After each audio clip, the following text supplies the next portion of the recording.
আসসালামু আলাইকুম, সবাইকে জিএসটি আপডেট ডেইলি ইউটিউব চ্যানেলে স্বাগতম। প্রথমে বলে নিচ্ছি, তোমরা যারা এখনো আমাদের ইউটিউব চ্যানেলটি সাবস্ক্রাইব করোনি, দ্রুত সাবস্ক্রাইব করে নিবা সকল বিশ্ববিদ্যালয় 24 ঘন্টার আপডেট ও প্রস্তুতির জন্য।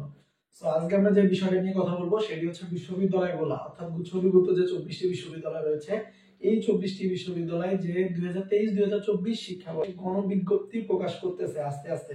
যদিও বা এখনো 24টির মধ্যে 24টি বিশ্ববিদ্যালয় এখন পর্যন্ত গণবিজ্ঞপ্তি প্রকাশ করেনি, তবে বেশ কিছু বিশ্ববিদ্যালয় প্রকাশ করেছে, যেগুলোর আপডেট কিনা আমরা আমাদের অফিসিয়াল ফেসবুক পেজে এন্ড আমাদের অফিসিয়াল গ্রুপে এন্ড টেলিগ্রাম চ্যানেলে আমরা আপলোড করেছি।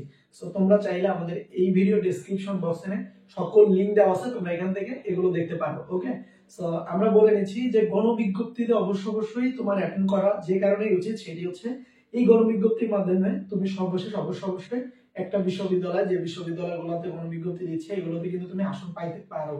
দ্বিতীয়ত, গণবিজ্ঞপ্তির মধ্যে যে লিমিট রেঞ্জ দেওয়া আছে, এই লিমিট রেঞ্জের মধ্যে যদি তুমি থাকো তাহলে অবশ্যই সেই বিশ্ববিদ্যালয়ে উপস্থিত হবা এন্ড উপস্থিত হয়ে গণবিজ্ঞপ্তিতে উপস্থিত হয়ে ভাইভাতে অবশ্যই অংশগ্রহণ করবা। ওকে, এন্ড গণবিজ্ঞপ্তির ক্ষেত্রে এখন পর্যন্ত বিভিন্ন বিশ্ববিদ্যালয়ে বিভিন্ন রেট মেরিট রেঞ্জ দেওয়া আছে, এটা তোমরা নিজেরাই দেখে নিবা।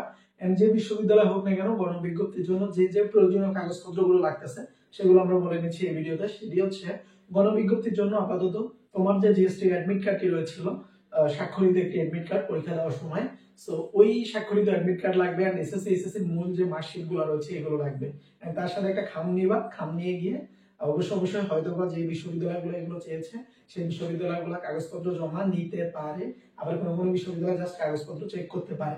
ওকে, গণবিজ্ঞপ্তি এখন পর্যন্ত প্রকাশিত হয়েছে কুমিল্লা বিশ্ববিদ্যালয়, তারপর নোয়াখালী বিজ্ঞান প্রযুক্তি বিশ্ববিদ্যালয়, বরিশাল বিশ্ববিদ্যালয়, সুনামগঞ্জ বিজ্ঞান ও প্রযুক্তি বিশ্ববিদ্যালয়, রবীন্দ্র বিশ্ববিদ্যালয়। ওকে, সো এতটুকুই ছিল।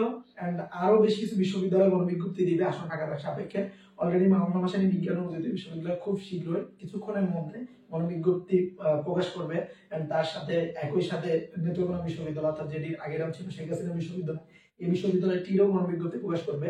এন্ড গণবিজ্ঞপ্তিতে তোমার মেরিট যত দূরেই হোক না কেন, যেহেতু লাস্ট ভরসা একটা আছে, সেটা সুযোগটা তুমি কাজে লাগাও। ওকে, সো এই জন্য আমি বলবো অবশ্যই তুমি গণবিজ্ঞপ্তিতে যাবা। এন্ড কোনো কারণে সময় বা কোনো কিছু, এই যে দূরত্ব বা আমার গেলে অনেকটা খরচ হয়ে যাবে আমি যদি না পাই, সো এগুলো চিন্তা না করে অবশ্যই তুমি অ্যাটেন্ড করো, কোনো না কোনো কিছু একটা ভালো কিছু হতে পারে।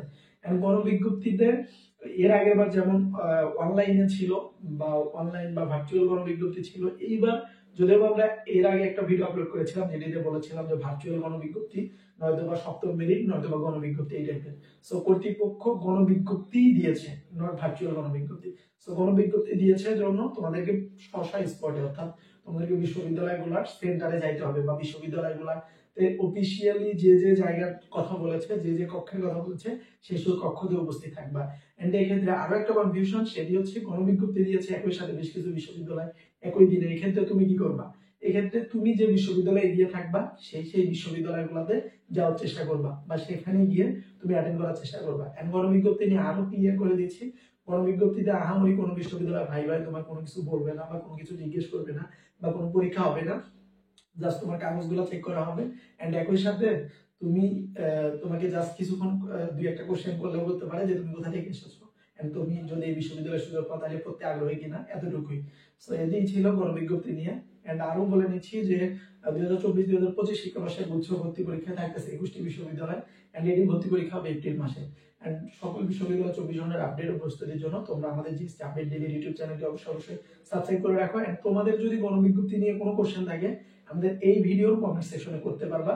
এন্ড তোমার মেরিট পজিশন কত তুমি কিন্তু এটিও জানাতে পারবে। এই অনুযায়ী কিন্তু আমরা বলতে পারবো যে তোমার অবশ্যই যাওয়া উচিত কিনা বা গেলে তুমি উপকৃত হবা কিনা।